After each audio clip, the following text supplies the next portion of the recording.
I've been driving trucks for more than 12 years now, crisscrossing the Appalachians like veins through an old man's hand. It's a living, sure, but it's one that wears on you. The endless miles of twisted roads, the fog that rolls in like a living thing, and the isolation that seeps into your bones. I stick to the back roads mostly, the ones that snake through places like Harlan and Pineville, where the world feels forgotten. Those towns cling to the mountain sides, their streets lined with weathered clapboard houses and shuttered stores, remnants of coal booms long gone bust. The people there are hardy, but guarded. They don't talk much to outsiders like me. And when they do, it's often in warnings wrapped in stories. I've heard plenty over the years at truck stops and diners. Tales of lost hikers, strange lights in the woods, and things that stalk the night. I always nodded along, chalking it up to loneliness and liquor, but deep down, those stories stuck like burrs on your sock. Last fall, I was running a load of machinery parts from Knoxville up to a depot near the Virginia line. It was one of those hauls that pays extra for the hassle, but the schedule was tight. I'd push through the day without much break, sipping black coffee from a thermos to keep the fatigue at bay. By evening, the sky had turned ugly, heavy clouds bruising purple and black as a storm brewed over the ridges. Rain started around dusk, soft at first, then hammering down like nails on the cab roof. My rig, a beat-up Freightliner with over 500,000 miles, groaned against the wind, wipers slapping furiously but barely keeping the windshield clear. I was on Route 421, that narrow ribbon of asphalt hugging the cliffs, dipping into hollows where the trees crowd in close, their branches scraping the sky like skeletal fingers. The road wound through a stretch near an old mining village, one of those ghost places called Blackmont or something similar. I never caught the faded sign properly. The mines had closed decades ago, leaving behind skeletal tipples and crumbling shacks half swallowed by kudzu.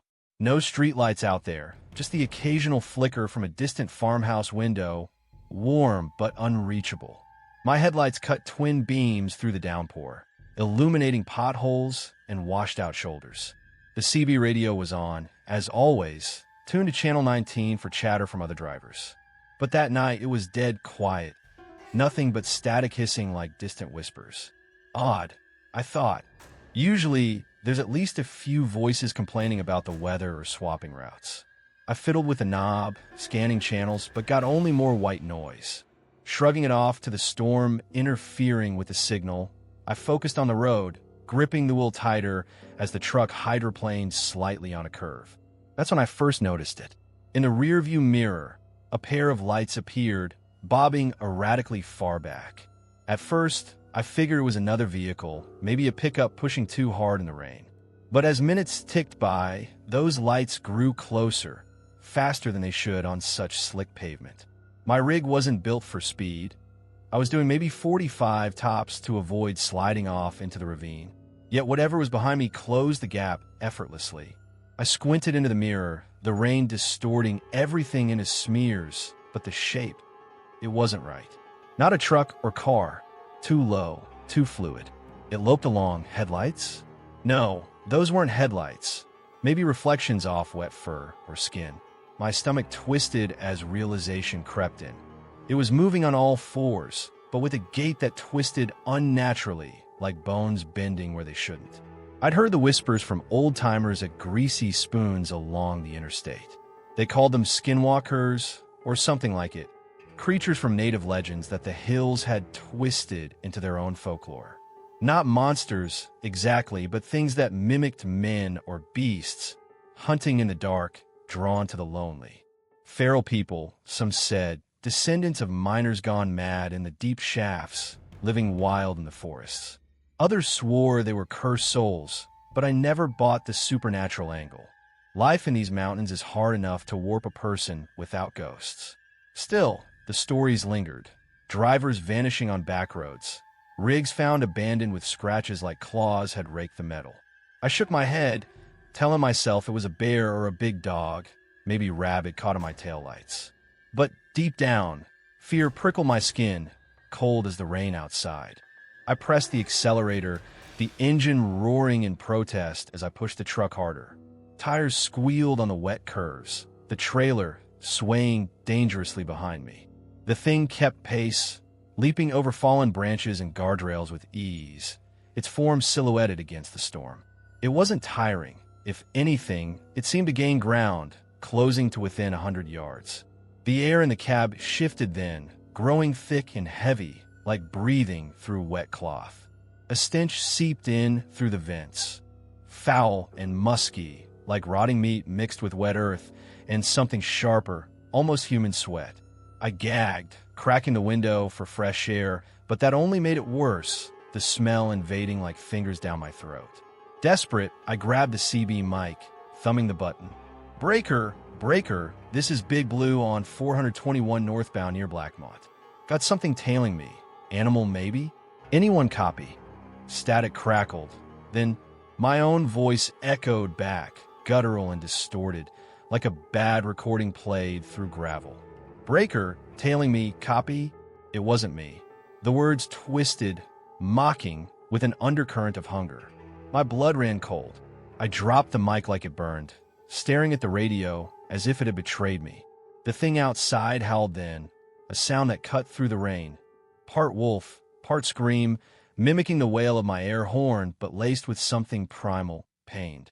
The road ahead narrowed further, cliffs rising on one side, a drop-off on the other. I scanned for a turnout, anywhere to pull over and wait it out. Up ahead, through the sheets of rain, I spotted a faint outline, an abandoned gas station, its pumps rusted skeletons under a sagging canopy. The sign was long gone, but the lot was wide enough for my rig. I swerved in, brakes locking as the truck skidded to a halt on the cracked asphalt. Killing the engine, I locked the doors, my hands shaking so bad, I fumbled the keys twice. The cab went dark except for the dash glow, rain drumming relentlessly. I grabbed my flashlight from the glove box, a heavy mag light that doubled as a club, and peered out the windows, beams sweeping the darkness. It was out there. I heard it first, soft thuds on the wet ground, circling the truck. Then scratches, deliberate and slow, like nails dragging across the paint.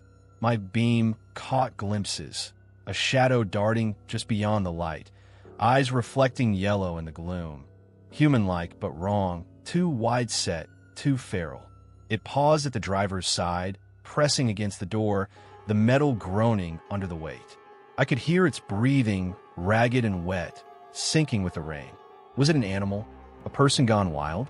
The eyes stared back, unblinking, holding intelligence that chilled me deeper than the cold. I whispered prayers I hadn't said since childhood, huddled in the seat, flashlight clutched like a talisman. Hours dragged on like that, the storm raging outside while that thing prowled. It tested the handles once, the door rattling, then went quiet, only to scratch again minutes later. My mind raced. Memories of my grandfather's stories, him working the mines before the unions came, talking about haints in the hollows, spirits of the lost. But this felt real, flesh and blood, yet twisted by the mountain's cruelty. Isolation pressed in. No cell signal out here, no other vehicles passing. I thought my wife back home, our kid just starting school, and wondered if I'd see them again. The stench lingered, clinging to my clothes, a reminder that whatever it was, it marked its territory. Dawn came slowly, gray light filtering through the clouds, the rain easing to a drizzle. The scratching stopped sometime before, the shadow vanishing into the mist that blanketed the hills. I waited another hour, heart pounding, before cracking the door. The air was fresh now, the musk faded. Stepping out on unsteady legs, I circled the truck. Claw marks etched deep into the paint. 4 parallel grooves on the door, too wide for a bear, too deliberate for random. On the ground near the wheel, a tuft of coarse hair, dark and matted, not matching any beast I knew from hunting trips. It felt wrong in my hand, like human hair mixed with animal fur.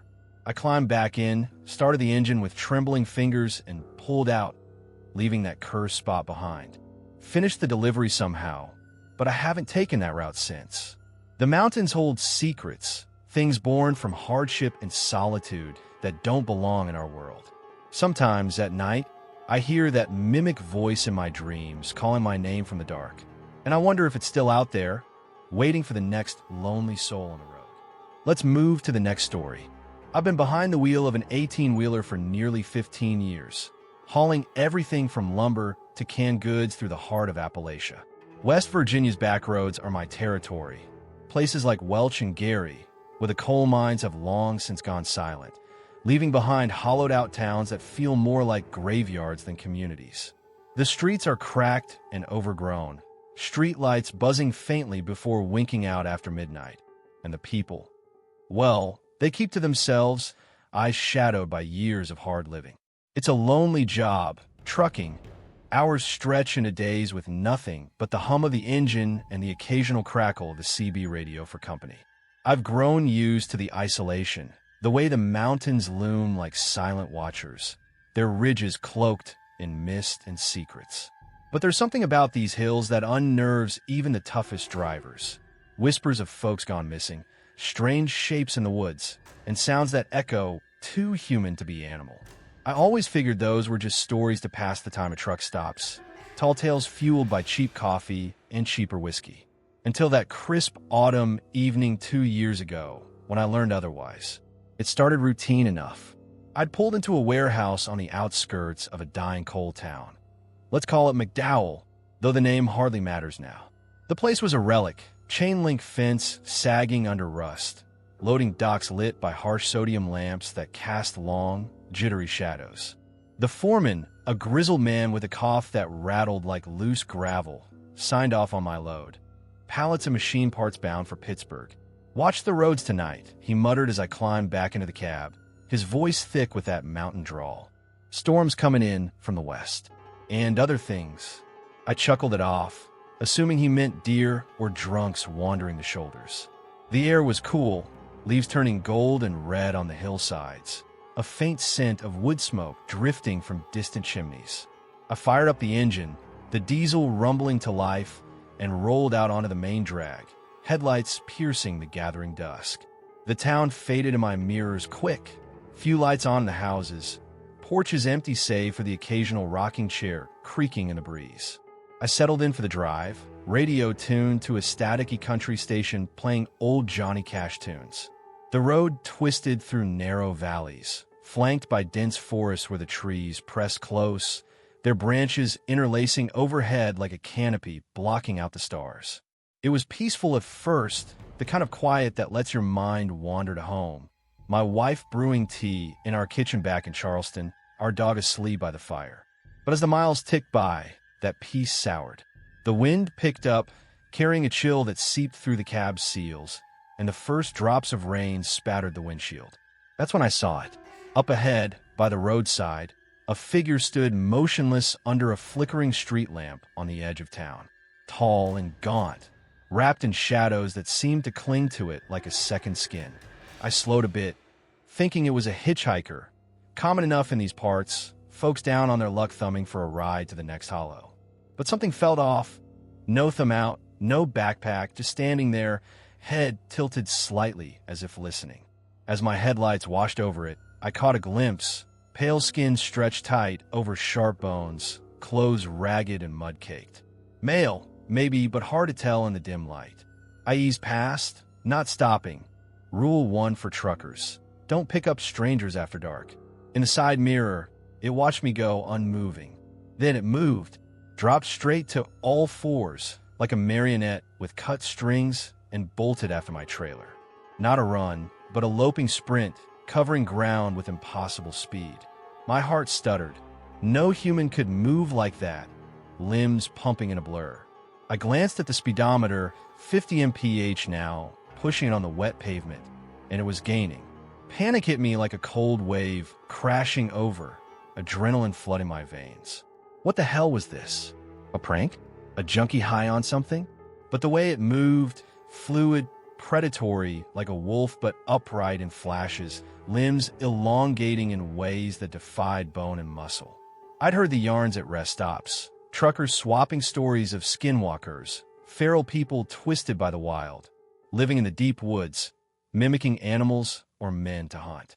Booze-fueled bullshit, I'd always thought. Until now.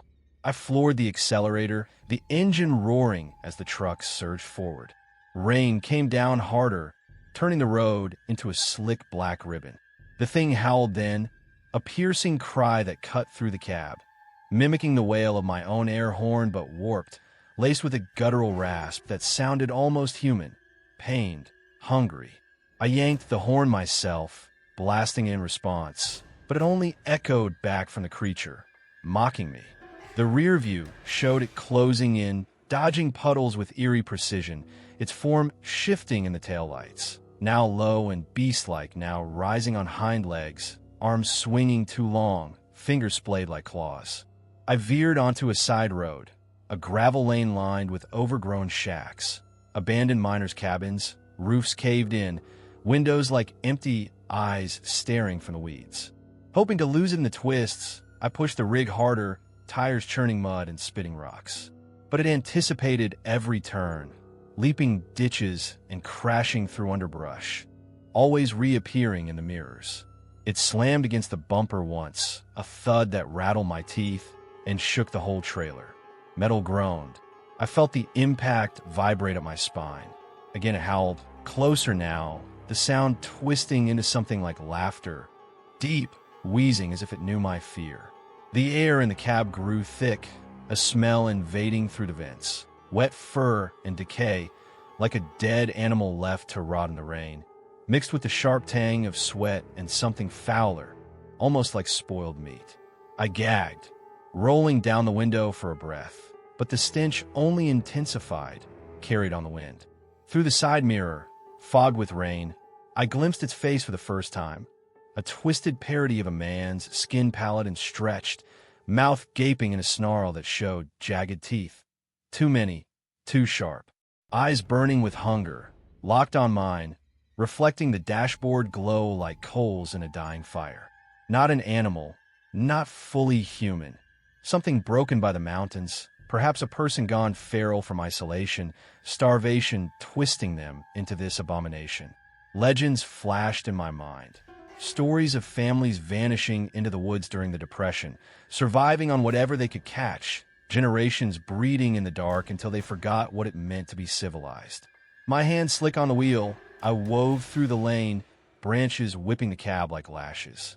The truck fishtailed on a sharp bend, trailer swinging wide.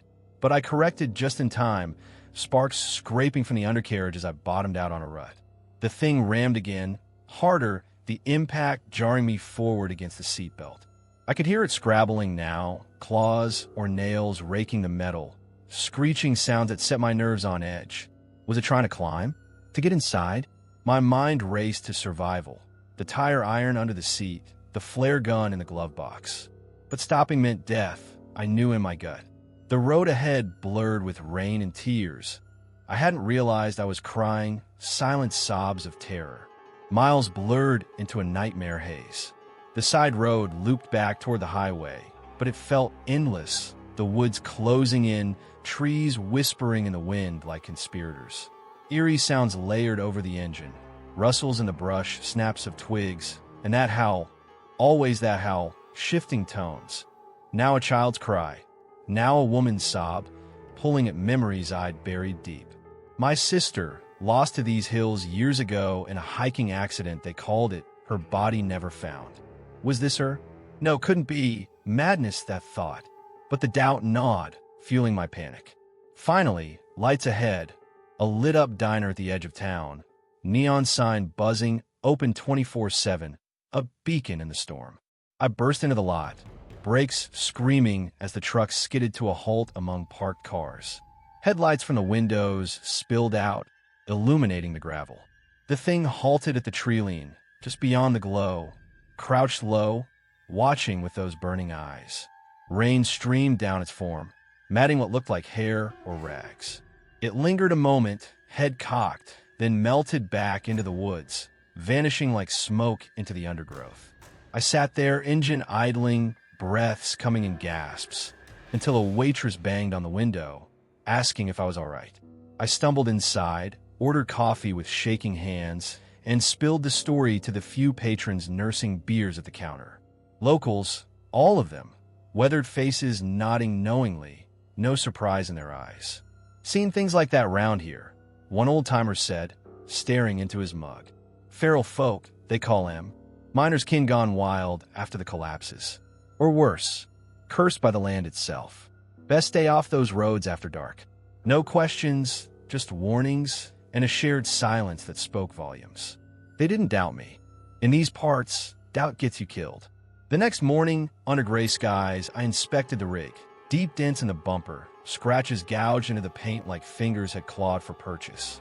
No police report. What would I say? I drove on, finished the haul, but the memory clung like the smell that lingered in the cab for weeks. I quit that route, stick to interstates now, but the dread follows.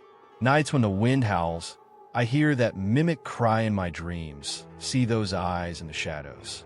What was it? Man, beast, or something the mountains birthed from sorrow and neglect? I don't know, and maybe that's the worst part. These hills keep their secrets, and sometimes they chase you home. Story 3. I've spent over a decade logging miles as a long-haul trucker, weaving through the hollows of eastern Kentucky where the mountains rise like ancient guardians, swallowing the sky in their shadowed embrace. Towns like Hazard and Hindman are my regular stops, places where the roads narrow to threads, flanked by dense woods that whisper secrets to those who listen too long. The people there are resilient, etched by the land's hardships, but they carry a quiet wariness, especially after dark. I've always felt at home in the cab of my rig, the steady rumble of the engine a companion against the loneliness. But these hills have a way of reminding you that solitude isn't empty. Sometimes it's filled with things you'd rather not meet. I've heard the tales at dimly lit diners and rest stops, stories of feral folk lurking in the forests, descendants of forgotten families who retreated into the wild during tough times, surviving on instinct and whatever the land provides. Not monsters, just people broken by isolation, their humanity frayed at the edges. I dismissed them as folklore, the kind spun to scare greenhorns. Until one winter night, when a line between story and reality blurred in the snow. It was late December, the kind of cold that seeps into your marrow, with flurries dancing in the air like lost spirits. I just dropped off a load of supplies at a remote depot outside a quiet hamlet. Call it Elk Creek, though the sign was half buried in drifts. The depot was a squat building huddled against the hillside, its lights flickering as if reluctant to pierce the gloom. The foreman waved me off with a grunt, his breath clouding in the chill, and I climbed back into the warmth of the cab, heater blasting dry air that smelled faintly of diesel and old coffee. The engine turned over with a familiar growl, and I eased onto the main street, tires crunching softly on the fresh powder. The hamlet was silent, houses dark and shuttered, windows like blind eyes staring into the night. No cars on the road, no porch lights glowing, just the occasional puff of smoke from a chimney, hinting at life hidden away. It felt like the whole place had vanished, swallowed by the winter hush, leaving me alone with the falling snow. I idled slow through the back streets, the rig too big for the narrow lanes, but the only way out to the highway. Headlights cut through the flurry, illuminating faded clapboard siding and overgrown yards fenced with rusted wire. The wipers swept rhythmically, clearing flecks that melted on the glass. That's when something stirred in the periphery, an alley between two sagging sheds, shadows pooling deep. At first, I thought it was a coyote, crouched low, with eyes glinting like embers in my high beams. Common enough in these parts, they scavenged the edges of towns, drawn by garbage and the promise of easy prey. But as I rolled past, it didn't skitter away. Instead, it charged, bursting from the dark with a fluidity that set my nerves tingling. The shape rippled, stretching from 4 legs to 2 in a blink. Now, a humanoid sprint, loping with unnatural grace that matched my acceleration. My foot eased off the gas in shock. What the hell was that? A person? Dressed in furs maybe, playing a sick joke? But the gait was wrong. Too feral, limbs bending at angles that suggested desperation or deformity. Memories of rest, stopped chatter, flooded back. Truckers huddled over steaming mugs, voices low as they spoke of skinwalkers, not the Navajo legends, but a local twist, shapeshifters born from the hills folklore. Feral people, they said, who stalked the lonely roads, imitating cries to lure the unwary. Survivors of mine collapses or feuds, gone wild in the woods, their minds fractured by hunger and cold. I'd laughed it off then, but now, with that thing gaining in the mirrors, doubt curdled into fear. I gunned the engine, the truck lurching forward as snow chains bit into the pavement. The streets twisted like veins through the hamlet, lined with empty lots and derelict barns, the mountains looming close on either side. Flurries thickened, reducing visibility to a white veil, my beams reflecting back like a wall. It pursued relentlessly, vaulting a low fence with ease, its form flickering in the taillights. Now low and animalistic, now upright, arms pumping. A yip echoed, sharp and coyote-like, but it morphed mid-note into a child's sob, plaintive and echoing unervingly close. My skin crawled. How could it know? The sound tugged at buried memories. My nephew's cry years ago, lost to a fever in these same hills. Coincidence? Or something more insidious, plucking at my mind like strings? I swerve around a pothole, the trailer swaying, but it anticipated cutting through yards and over rooftops with thuds that carried on the wind. Roofs? How? Maybe leaping from shed to shed, using the clutter of the town as a playground. The cab shook suddenly from an impact, something ramming the side panel, claws or nails screeching like chalk on a board, metal protesting with a groan. I gripped the wheel tighter, knuckles white, breath coming in shallow bursts. The air grew rancid, an odor invading through the vents, mix of wet hide, decay, and something human, like unwashed sweat laced with rot. It mingled with the winter chill, turning the cab into a tomb. I cracked the window for relief, but the smell intensified, carried on gusts that howled through the streets. In the side mirror, fogged with my own breath, I caught glimpses, a gaunt figure, skin pale under matted hair or rags, eyes locked on the truck with a hunger that felt personal. Not an animal, too cunning, too persistent. A person, perhaps, driven mad by the isolation of these hollows, surviving on scraps and shadows until they became part of the wild. The thought twisted my gut. What horrors had birthed this? Abandoned by society, forgotten in the forests, where cabins rot and legends fester. Weaving through the narrow lanes, I aimed for the highway ramp on the outskirts, headlights slicing the flurry like knives. The town blurred, dark houses flashing by, their silence oppressive, as if the residents knew better than to look out. Did they hear it too? The sobs turned to whispers now, faint but clear over the engine. My name, hissed like a curse, pulled from some eavesdrop conversation, or worse, a mind invaded. Jack! Jack! It rasped, my pulse thundering in response. How? I'd mentioned it on the CB earlier, chatting with another driver miles away. Was it listening? Mimicking? The impacts came again, bam against the door, shaking the frame, and I felt the truck list slightly, tires struggling for grip on the ice-slicked road. Panic clawed at me, visions of flipping the rig, trapped in the wreckage as it closed in. I pictured its face up close, hollow cheeks, teeth bared in a snarl that was half grin, eyes reflecting not just light, but intent. Survival mode kicked in. I blasted the air horn, the wail echoing off the mountains, but it only replied with a mimic blast, distorted and closer. The ramp loomed ahead, a steep incline leading out of the hamlet, flanked by guardrails bent from past accidents. I pushed the engine to its limit, RPMs redlining, snow churning under the wheels. It vaulted alongside, paralleling the truck, its breaths visible in puffs that matched mine. One last ram shook the cab, gouges scraping deep, then the town lights faded behind, swallowed by the dark. I burst onto the highway, speed climbing as the road straightened, mountains receding slightly. Glancing back, it lingered at the ramp's edge, form dissolving into the flurry, crouched, watching, then gone, melting into the tree-line like a ghost. My hands trembled on the wheel, adrenaline crashing into exhaustion. Miles later, I pulled into a truck stop, neon signs buzzing like angry bees, lot filled with idling semis. Under the harsh floodlights, I inspected the damage, Deep gouges in the steel for parallel lines too wide for a coyote, too deliberate for chance.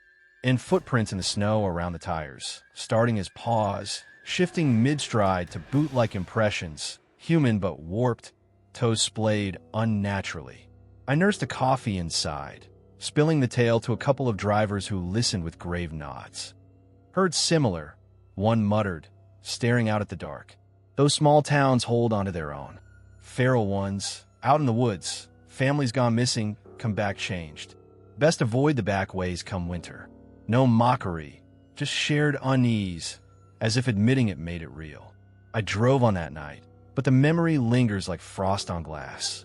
These hollows breed secrets, things shaped by loneliness and loss that chase you long after you've left.